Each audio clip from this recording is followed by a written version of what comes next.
Picture an ice cream cone. Okay, got it? All right, now go around the room and describe the ice cream cone. We'll start with Eric. I saw a cake cone, Okay. All right, with vanilla ice cream. vanilla ice cream. Yeah. But Okay. the unique thing was, it was in the shape of a sugar cone. You know what I mean? Yeah, I know what you're saying. Right? Okay. That was it. Mark?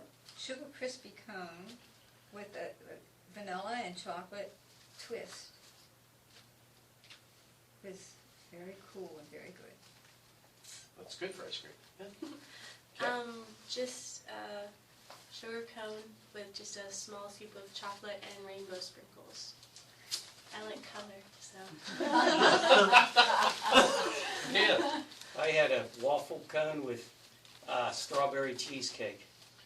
Well, that's kind of exotic. Wow. All right. Jeez. All right. Wow. I was waffle cone with chocolate marshmallow and a cherry on top. Okay. I had a waffle cone with butter pecan. Mine was a cake ice cream with, cake cone with vanilla ice cream, the hard kind with scoop. Deb?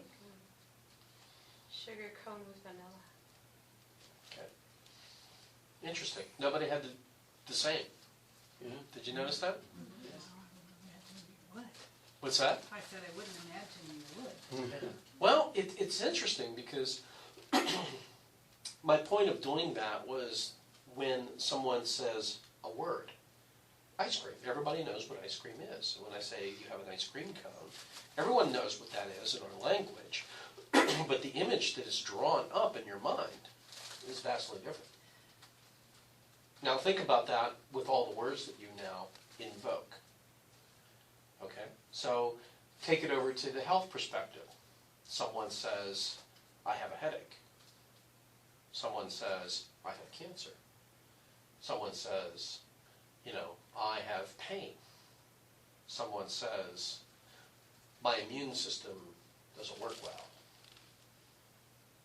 Do you see how ambiguous, really, the words are, and how unique it can be structured within the individual? And we throw terms out all the time, and we expect the other person to understand what we're talking about. And there's such a huge margin for error in a lot of this terminology. Even when we say a very specific diagnostics of, I have a migraine headache on the left side. Well, a lot of people can interpret that very differently. Right? I have a single scoop waffle cone. Do you see what I'm saying? Do you see what I'm getting at? So when we describe symptoms, it's very ambiguous. Now, let's flip that around. This is where I'm really getting it to. When you describe in your own mind, with your own self-talk, your experiences, they're very unique.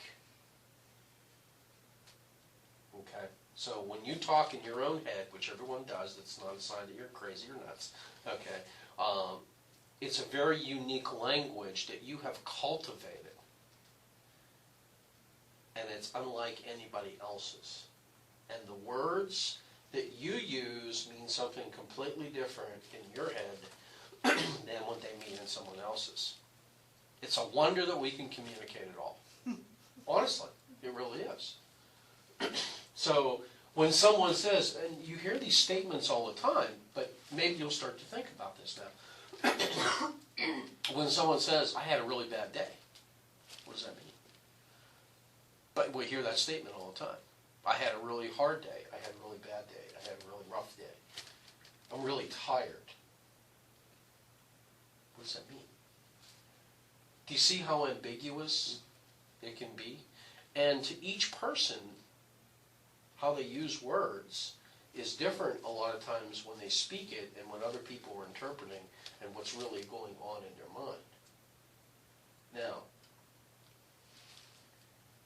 I'm going to make a big jump here, okay, because I used ice cream to bridge this.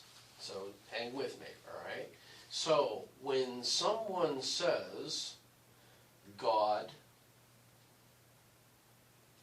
What does that mean? When someone says the word truth, what does that mean? Now, interesting, I chose those two words because a very famous gentleman by the name of Mahatma Gandhi basically said, God is truth. And when you find truth, you will find God. And in your mind, what is truth? Did you ever think about that? Probably not. But what is truth to you? What do you absolutely know to be true? Absolutely, positively know to be true.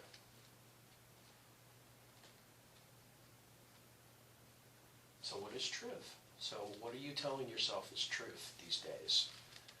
And is that subject to change? Or has that changed recently?